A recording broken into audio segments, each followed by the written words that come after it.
தினந்தோறும் திருவருள் நிகழ்ச்சியை பார்த்து கொண்டிருக்கும் விகடன் நேயர்கள் அனைவருக்கும் சுமதி ஸ்ரீயின் அன்பு வணக்கம். எல்லாரும் வரலட்சுமி நோன்பு ரொம்ப சந்தோஷமா கொண்டாடி இருப்பீங்க. லட்சுமியினுடைய அருள் என்பது நாம் இந்த உலகில் செல்வந்தர்களாக வாழ்வதற்கு மிக மிக அவசியம். வரலட்சுமி விரதம் கொண்டாடிட்டோம், மறுபடியும் அடுத்த வருஷம் கொண்டாடுவோம் என்றால் லட்சுமியினுடைய அருள் நமக்கு கிடைத்து விடுமா என்பது ஒரு கேள்வி. இன்றைக்கு அதை பற்றி பார்க்கலாம். லட்சுமி கடாட்சம் அப்படின்னா என்ன? அவங்களுக்கு நிறைய லட்சுமி கடாட்சம் அப்படின்னு சொல்றாங்களே, அதுக்கு என்ன அர்த்தம்? நிறைய பணம் வச்சிருக்காங்க, நிறைய நகை வச்சிருக்காங்க, நிறைய செல்வம் வச்சிருக்காங்க அப்படின்றது தான் லக்ஷ்மி கடாட்சமா அப்படின்னா நிச்சயமாக இல்லை. அப்ப லக்ஷ்மி கடாட்சம்னா என்ன அப்படின்னா, எவ்வளவு சொத்து இருந்தாலும், எவ்வளவு பணம் நகை இருந்தாலும் அதையெல்லாம் அனுபவிக்கிற பாக்கியம் இருந்தால்தான் அதற்கு பெயர் லக்ஷ்மி கடாட்சம். என்கிட்ட 200 பவுன் நகை இருக்கு, ஆனா பேங்க்ல இருக்கு அப்படின்னா அது லக்ஷ்மி கடாட்சமா அப்படின்றது ஒரு கேள்விக்குறி. எது ஒன்றையும் அனுபவிப்பது என்பது மிக மிக முக்கியமானது. நான் ஒரு கல்லூரிக்கு ஒரு முறை பேச போயிருந்தேன். அந்த கல்லூரியில சாப்பிட்ட சாப்பாடு மாதிரி இது வரைக்கும் ஏறக்குறைய ஒரு 8 வருடங்கள் ஆகிவிட்டது. இது வரைக்கும் அப்படி ஒரு சாப்பாடை வேற எங்கேயுமே நான் சாப்பிடல. அந்த கல்லூரி பேராசிரியர்களுக்கு நான் பேசுறப்பெல்லாம் சொல்லுவேன், உங்க காலேஜில் சாப்பிட்ட மாதிரி இது வரைக்கும் வேற யாருமே எனக்கு அப்படி சாப்பாடு போடலை அப்படின்னு. அதுல என்ன சிறப்புனா, நாங்க சாப்பிடும்போது போட்ட அந்த வாழை இலை, சென்னையில இருந்து ரொம்ப தூரத்துல இருக்கு அந்த கல்லூரி. அவங்க சொன்னாங்க, எதுக்குமே வெளியில போக வேணாம், எங்க காலேஜ்லயே எல்லாமே இருக்கு, எதுக்குமே வெளியில போக வேணாம். இந்த வாழை இலை, நாங்க வாழை தோப்பே வச்சிருக்கோம், அரிசி சாப்பிட்டோம் இல்லையா, சாதம், வயல் இருக்கு, காலேஜுக்குள்ளேயே வயல் இருக்கு, அதுல நாங்க நெல் போட்டிருக்கிறோம், பருப்பு, நாங்க சாப்பிட்ட தயிர், அவங்க மாட்டு பண்ணை வச்சிருக்காங்க காலேஜுக்குள்ளேயே, அங்கிருந்து பால் எடுத்து அதுல தயிர், ஐஸ்கிரீம் உட்பட எல்லாமே எங்க காலேஜ் கேம்பஸ்லயே தயாராகுது, எதுக்குமே வெளியில போக வேணாம்னு சொன்னாங்க. எங்களுக்கு அந்த கல்லூரியினுடைய தாளர் அவர் தான் பரிமாறினாரு. நாங்க எல்லாம் சாப்பிட்டு முடிச்சதுக்கு அப்புறம் அவர் சாப்பிட உட்கார்றாரு. சாதமும் வெறும் ரசமும் மட்டும்தான் அவர் சாப்பிட்டாரு. என்ன சார் வேற எதுவும் வச்சுக்கலையா அப்படின்னா, இல்லம்மா இந்த ரசம் கூட உப்பு இல்லாத ரசம், வேற எது சாப்பிட்டாலும் எனக்கு ஒத்துக்காது அப்படின்னாரு.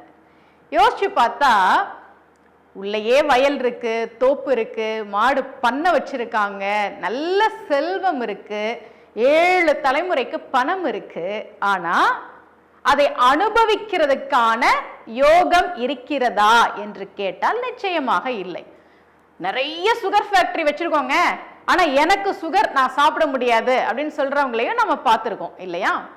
சரி, லக்ஷ்மி தேவி எங்கு இருப்பார்?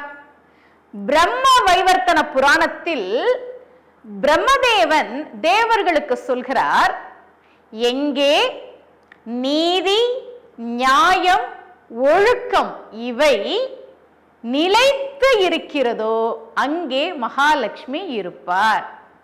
ரொம்ப ரொம்ப கவனிக்க வேண்டிய விஷயம்.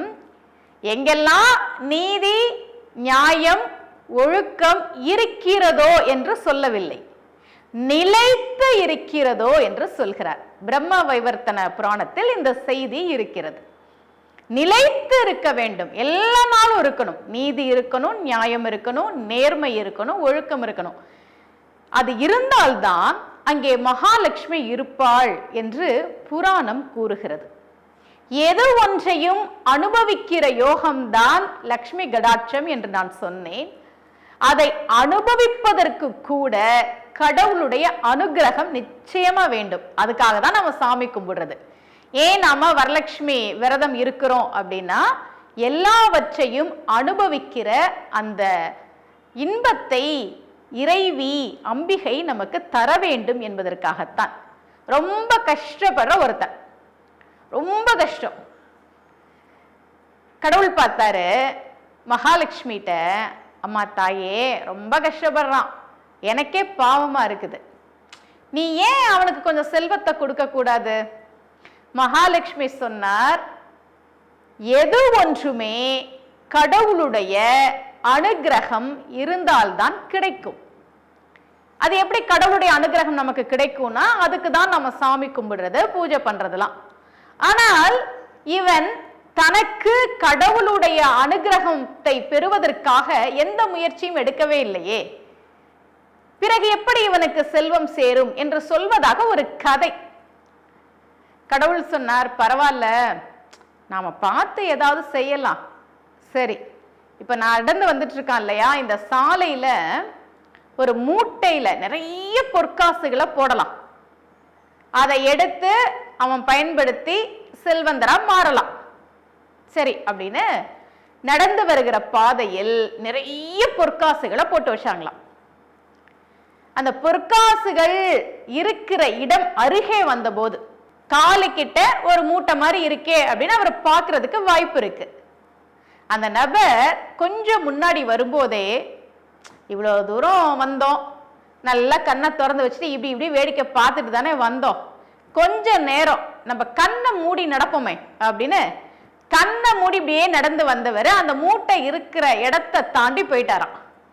இந்த கதை என்ன சொல்கிறது என்றால், ஒரு கதைதான், ஆனால் எது ஒன்றையும் அனுபவிப்பதற்கு கூட கடவுளுடைய அனுகிரகம் என்பது நமக்கு நிச்சயமாக வேண்டும். அது இருந்தால்தான், செல்வம் சேர்ப்பதாக இருந்தாலும் சரி, செல்வத்தை அனுபவிப்பதாக இருந்தாலும் சரி, அந்த யோகம் நமக்கு கிடைக்கும். மகாலட்சுமியை பற்றி நாம் பார்த்தோம். நமக்கு என்ன சொல்லி கொடுத்திருக்காங்க? காலையில எந்திரிச்ச உடனே உள்ளங்கையில் இப்படி கண் விழிக்கணும், ஏன்னா உள்ளங்கையில் மகாலட்சுமி இருக்கிறாள், அப்படிதானே நமக்கு சொல்லி கொடுத்திருக்காங்க. நான் திருப்பூர் ஐயப்பன் கோவிலில் தொடர்ந்து பல வருடங்கள் சொற்பொழிவு பண்ணியிருக்கேன். ஒரு வருஷம் அங்க பேசும்போது நான் கேட்டேன், உங்களை எத்தனை பேர் மனைவியை அடிப்பீங்க? கூட்டம் அமைதியா இருந்துச்சு. அப்படின்னா என்ன அர்த்தம்னா, நிறைய பேர் ஆமா அப்படின்னு சொல்லாம இருந்தாங்க. நான் சொன்னேன், உள்ளங்கையில் மகாலட்சுமி இருக்கிறாள் என்று நமக்கு சொல்லித்தரப்பட்டிருக்கிறது. நீங்கள் உங்கள் மனைவியை அடிக்கிற போது மகாலட்சுமி நிச்சயமாக உங்கள் கைகளை விட்டு போய்விடுவாள். உள்ளங்கையில் இருக்கிற மகாலட்சுமி உங்களுக்கு செல்வ கடாட்சத்தை தர வேண்டும் என்று சொன்னால் நிச்சயமாக நீங்கள் இந்த குணத்தை மாற்றிக்கொள்ள வேண்டும் என்று நான் பேசினேன். அடுத்த வருஷம் நான் மறுபடியும் சொற்பொழிவுக்காக போகும்போது ஒரு கணவன் மனைவி வந்து சொன்னாங்க. கணவர் சொன்னாரு, உங்களுடைய பேச்சை கேட்டுதாமா இப்பெல்லாம் நான் வந்து அடிக்கிறதே இல்லை அப்படின்னு சொன்னாரு. என்னன்னா, மகாலட்சுமியினுடைய கடாட்சம் வேணும் அப்படின்றதுக்காக தான் அவர் அடிக்கிறத நிறுத்தினார். ஆனாலும் அதுல வந்து ஒரு சந்தோஷம் எனக்கு. இந்த நிகழ்ச்சி மூலமாவும் நான் உங்களுக்கு என்ன சொல்ல விரும்புறேன் அப்படின்னா, தொழில்ல வியாபாரத்துல நல்ல வருமானம் வரணும், செல்வம் சேரணும், மகாலட்சுமியினுடைய அருள் வேண்டும் என்றால் நான் சொன்னதுதான், அமங்கலமான வார்த்தைகளை பேசவே கூடாது. மனைவியை அவமானம் செய்வது, அடிப்பது என்பது கூடாது. இது ரெண்டையும் இன்னையில இருந்து உங்க வாழ்க்கையில நீங்க முடிஞ்ச வரைக்கும் பின்பற்ற பாருங்க. மகாலட்சுமி என்பவள் நமக்கு செல்வத்தை தருபவள். அவளுடைய அனுகிரகம் என்பது எப்போதுமே, நீங்க யோசிச்சு பாருங்களேன், என்னதான் படிச்சிருந்தாலும் ஒரு பணக்காரர் வந்தா அவருக்கு தான் மதிப்பு கொடுப்பாங்க. நிறைய இடங்கள்ல நம்ம கிட்ட பணம் இல்லை, செல்வம் இல்லை என்பதாலேயே நாம் அவமானப்படுத்தப்பட்டிருப்போம்.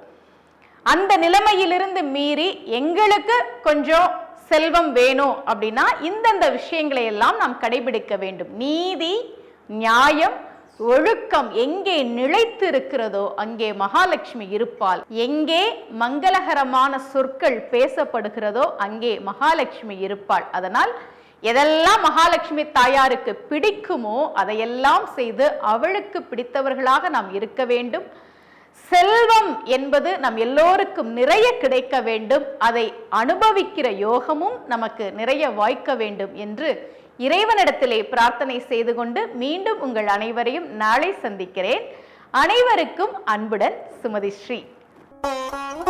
சக்தி விகடனின் வீடியோக்களை தொடர்ந்து காண இந்த சேனலை சப்ஸ்கிரைப் செய்யுங்கள். வீடியோ குறித்த தகவலை உடனுக்குடன் அறிய பெல் ஐகானை கிளிக் செய்யுங்கள். வீடியோக்களை உங்கள் நண்பர்களுக்கும் உறவுகளுக்கும் பகிர்ந்து கொள்ளுங்கள். என்றென்றும் இறைப்பணியில் உங்களோடு சக்தி விகடன்.